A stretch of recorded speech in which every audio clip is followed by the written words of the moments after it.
donde tenemos cifras, una licitación que abrimos hoy, tenemos proponentes con cifras en el grupo a 31 de diciembre de 2010, a 31 de diciembre de 2011 y a 31 de diciembre de 2012. Y los ponemos a competir en condición de igualdad, con cifras de 3 años distintos. Eso no tiene sentido. Adicionalmente, no tiene ningún sentido cuando los cierres fiscales de los colombianos son los mismos, 31 de diciembre del año anterior. Entonces, lo que estamos diciendo es, los proponentes nacionales tienen que tener fechas únicas para actualizar su información financiera.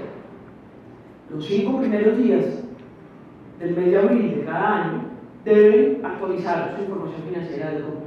Siempre. ¿Qué pasa con los extranjeros? Pues en la fecha de asunción fiscal, porque no podemos ponerlos a cierres distintos.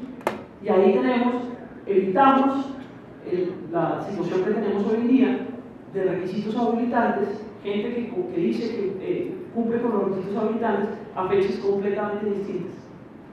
31 de diciembre de 2010 es completamente distinto al 31 de diciembre de 2012 y no podemos poner en condiciones iguales fechas tan distintas. Yo creo que esos son los cambios fundamentales en el grupo. Ahora pensemos cuáles son los cambios que siguen. En capacidad residual, ¿qué dijimos? En capacidad residual dijimos, señores, tenemos que tener en cuenta lo que nos dice el decreto ley 019 que tengamos en cuenta.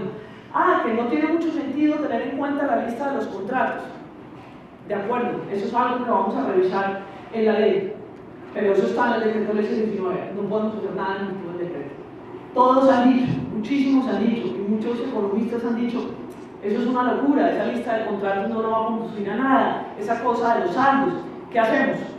No podemos hacer nada. La ley, el decreto ley 019, como modificó la 1150, nos dice que tenemos que tener en cuenta eso. Entonces, vía decreto no podemos resolver que no tenemos en cuenta lo que la ley nos obliga a tener en cuenta. Ahora, lo que estamos haciendo y esperamos hoy publicar el borrador de guía para que ustedes hagan comentarios es establecer la metodología de cálculo. Hoy vamos a publicar la guía, anoche estuvimos terminándola y yo espero que ustedes nos hagan comentarios y podamos tener una guía definitiva muy pronto. Sigamos. Tenemos después el capítulo que habla de publicación. En publicación no estamos haciendo nada nuevo. La ley 1150 dice que toda la contratación que se ejecuta con recursos públicos debe ser publicada en el SECOP. Entonces, que estamos diciendo algo nuevo. No, miren la 1150. Y además miren el 734, también decía lo mismo. Que no se publique la totalidad de los contratos que se suscriben, que se ejecutan con recursos públicos, es otro tema. Pero la obligación de carácter legal existe desde el año 2007. Entonces lo que estamos diciendo es, cuidado, todos esos documentos oficiales tienen que publicarse 5 días hábiles después de que se otorguen. Eso dice también el 734. Ahora, para que nosotros tengamos proyectos de pliegos comentados, tenemos que hacer la publicación en tiempo. Y la publicación en tiempo, de acuerdo con la ley, debe ser 10 días hábiles antes en el caso de la licitación y establecimos 5 días hábiles en el caso de los otros modos de selección del contratista. Después seguimos con el capítulo de licitación. Vamos al título de disposiciones especiales y tenemos, en licitación no tenemos ningún cambio. La única es la precisión. Ustedes saben que en la licitación tenemos 2 audiencias. La audiencia de asignación de riesgos y la audiencia de adjudicación. El decreto ley 019 trajo una nueva audiencia, que es aquella audiencia que es rogada en el evento en que se solicita una aclaración y entonces dice, por favor acláreme los pliegos en una audiencia. Lo que hemos dicho, esa audiencia, hagámosla a tiempo que la audiencia de riesgos. No es muy lógico, la verdad, que el decreto antitrámites haya incluido un trámite adicional que es esa audiencia, pudiéndolo hacer naturalmente en la audiencia de riesgos. Todo lo demás que está ahí es un tema de modificación de redacción. Y ahí seguimos básicamente hasta la selección abreviada. ¿Cuáles son los cambios en la selección abreviada? El acuerdo marco de precios. No voy a detenerme en el acuerdo marco de precios, Julio les va a hablar más del acuerdo marco de precios. ¿Qué pasa con la subasta inversa? Ahí hay cambios. ¿Y por qué hay cambios en la subasta inversa? Es realmente una precisión. ¿Y a qué obedece la precisión? A que en algunas regiones del país no pasó en Bogotá, o no tenemos registro de que haya ocurrido en Bogotá, Decían, ¿cómo hacemos cuando tenemos un solo postor en la subasta inversa? Es clarísimo. Yo le puedo adjudicar si está por debajo del presupuesto. Que el decreto 734 decía que le adjudico siempre y cuando me baje el precio X%. ¿Y para qué van a poner eso en el decreto? Ese X% puede ser absolutamente irrelevante en ciertos procesos y puede ser por encima de lo lógico en otros procesos. Esa es una tarea que tiene que hacer cada uno de los funcionarios, de los servidores públicos que diseñan un pliego. En esta subasta inversa X, mi mínimo de rebaja debería ser el 10% del valor estimado. Puede ser, y en otros puede ser del 15 y en otros puede ser del 2%. Pero esa es una decisión que tiene que tomar en cada caso, al diseñar el proyecto de pliego, en cada caso el operador jurídico, y no debe ser un tema de ley, no debe ser un tema de decreto. En el tema de la bolsa de productos no hay cambios, realmente no hay cambios. El único cambio, y es una observación que hemos recibido, es ¿por qué estamos privilegiando los otros mecanismos? No estamos privilegiando los otros mecanismos. Lo que estamos diciendo es, señores, cuando ustedes resuelven que la selección abreviada la van a hacer a través de la bolsa de productos, tengan en cuenta todos los costos asociados, tanto en la subasta inversa, el acuerdo marco de precios, como la bolsa. ¿Por qué? Porque si yo voy a comprar 100 pesos en galletas, yo tengo que estar seguro que voy a darle 100 pesos a los niños colombianos en galletas, para cumplir con mi misión, que es combatir la desnutrición de los niños. Y no que le voy a dar 75, no, le voy a dar 100. Entonces, a eso sí tengo que pensar cuánto más tengo que poner en garantías y en comisiones por el servicio que me prestan. Porque es que tenemos que ser lógicos en ese análisis. Porque nuestro oficio es entregarle bienes y servicios al Estado colombiano por esos 100, a los ciudadanos colombianos por esos 100, y no por 100 menos XXX. Entonces, lo que estamos diciendo es, tengan en cuenta ese cálculo cuando hacen la valoración, cuando estiman el valor del contrato y estiman los costos asociados al modo de selección del contratista. Después, no hay cambios adicionales, hay cambios de redacción, ahí no hay cambios adicionales. Y nos vamos al concurso de méritos, donde sí hay cambios, que son los cambios que ya les expliqué y que creo que no vienen al caso volver a revisar. En esas disposiciones generales hay otros cambios y que obedecen a temas como los siguientes. La norma del decreto 134, o me voy más para atrás. La ley 80 del año 93 estableció un régimen de inhabilidades particular o diferenciando cuando hay una sociedad anónima abierta que una sociedad anónima cerrada. De tal manera que desde el año 96 ha habido un decreto que dice cuándo se entiende que hay una sociedad anónima abierta. Yo no sé si es de formación profesional por lo que yo he hecho en mi vida, pero me parece que no es lógico que la norma que regula el sistema de compra y contratación pública diga que es una sociedad anónima abierta. Eso es un tema de regulación por parte de un regulador especializado en el tema, que en este caso es la Superintendencia Financiera. ¿Qué sentido tiene que Colombia tenga una norma distinta de que es una sociedad anónima abierta, expedida por la Superintendencia Financiera y otra en un decreto? Eso no tiene ningún sentido. Pero lo que es más grave aún es que veníamos con un rezago de una norma que copiábamos y copiábamos en todos los decretos reglamentarios desde ese primer decreto del año 96, diciendo que se entiende por sociedad anónima abierta aquella sociedad que tiene más de 300 accionistas y se entiende por sociedad anónima aquella que no tiene su capital en circulación, que no hay ningún titular de su capital en circulación mayor a la tercera parte y que está inscrita en bolsa. Eso es distinto de lo que dicen nuestras normas en materia de valores. Eso no tiene sentido. Eso no tiene ningún sentido. Entonces lo que hicimos aquí fue decir, se entiende por sociedad anónima abierta aquella que tiene sus acciones inscritas en el Registro Nacional de Valores Intermediarios, o cualquier otra disposición que tenga para el efecto la superintendencia financiera o la autoridad competente. Nosotros, en Colombia Compra Eficiente, éramos de la opinión de que nosotros no teníamos que tener una norma que dijera eso, que esa es una norma propia de la superintendencia financiera, y que cuando uno hace el análisis de que es una sociedad anónima abierta, tiene que irse a lo que dice el regulador. Sin embargo, la observación que nos hicieron fue que el operador jurídico colombiano, y de nuevo no me gusta utilizar esa expresión, pero ¿qué hacemos si es la que entiende la mayoría de la gente? Pero tenemos que cambiar el discurso.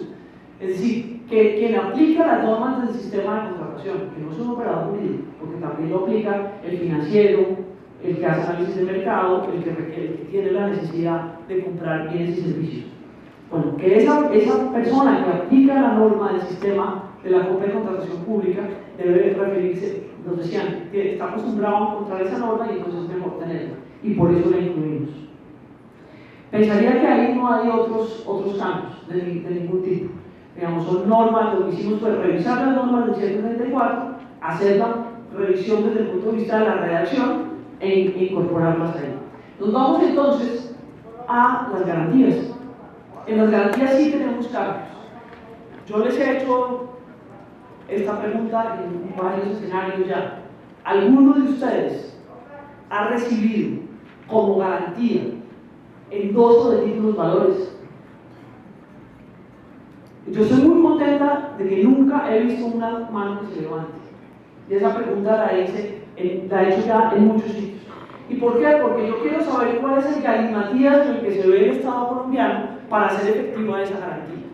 Entonces, no tiene mucho sentido que tengamos garantías que no van a ser ejecutables, previstas en el ordenamiento. Que vamos a tener una situación dificilísima. Entonces, eliminamos este tipo de garantía. Dejamos 3 garantías: la póliza, el contrato de seguro, que es una garantía que es la que más estamos utilizando en Colombia, el patrimonio autónomo, y ahorita miramos los cambios en el patrimonio autónomo que además, en virtud de la ley 1474, es la única garantía admisible para el manejo del anticipo en el contrato de obra pública, en los contratos de salud,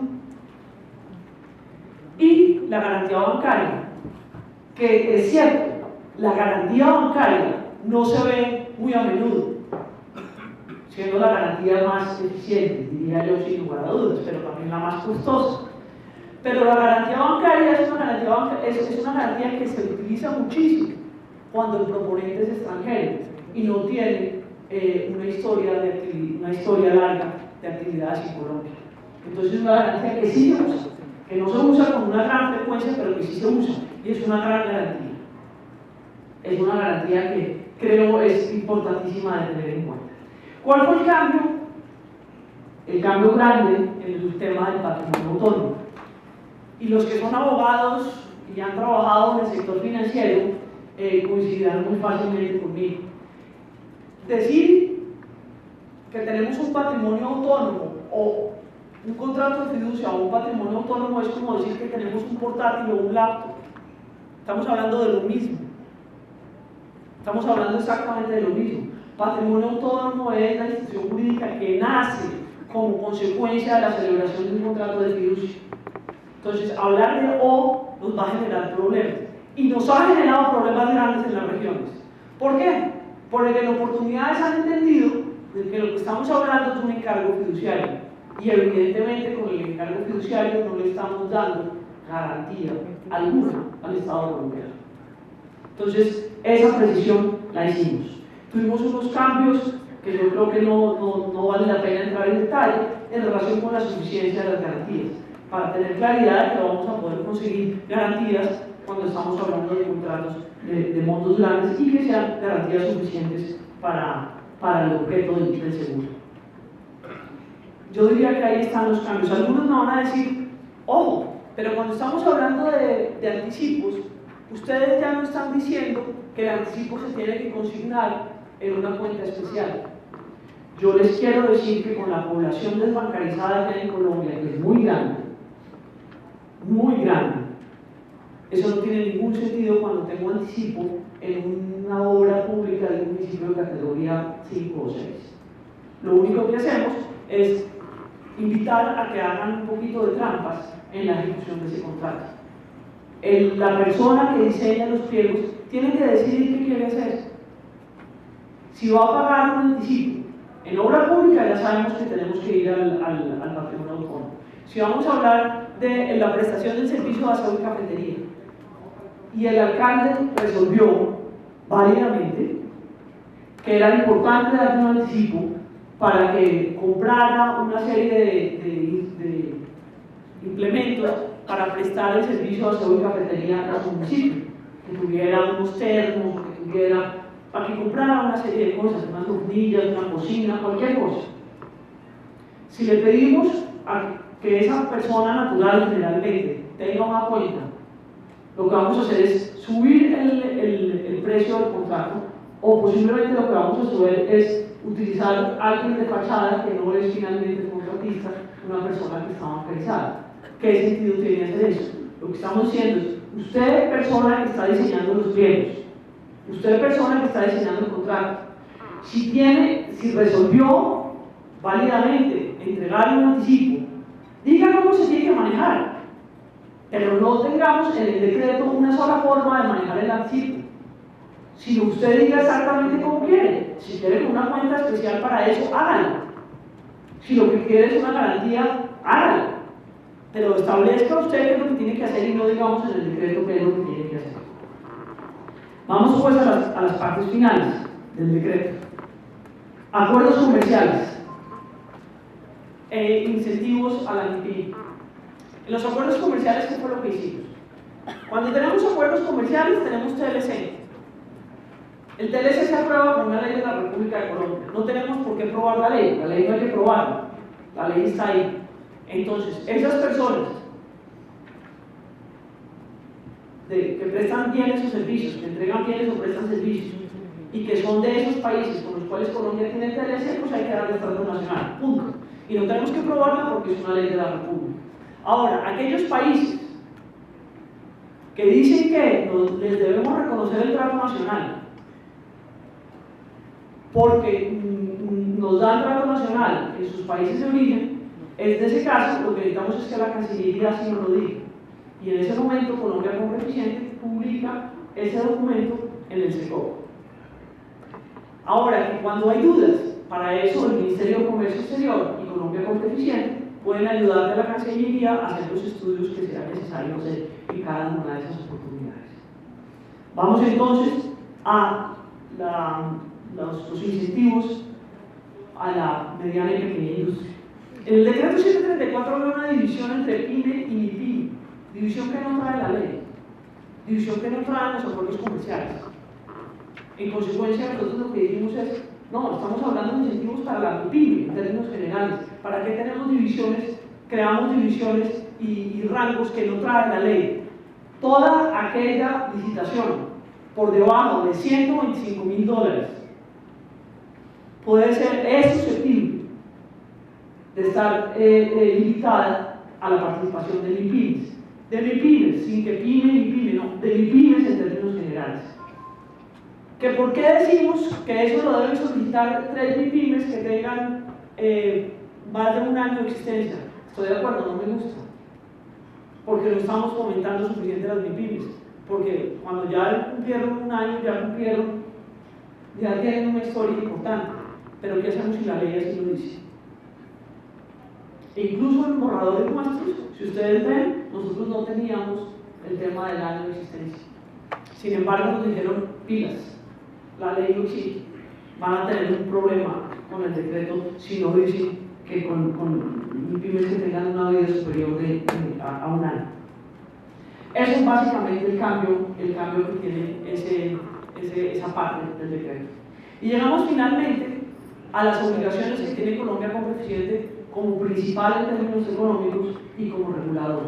Y aquí yo los invito a que pensemos en qué los que son abogados se acordarán de los que estudiaron por lo menos introducción al derecho o en otras carreras, se acordarán de todos los profesores con la pirámide inclinada. Eso tiene una lógica, y eso tiene una lógica importante en el ordenamiento jurídico de un país.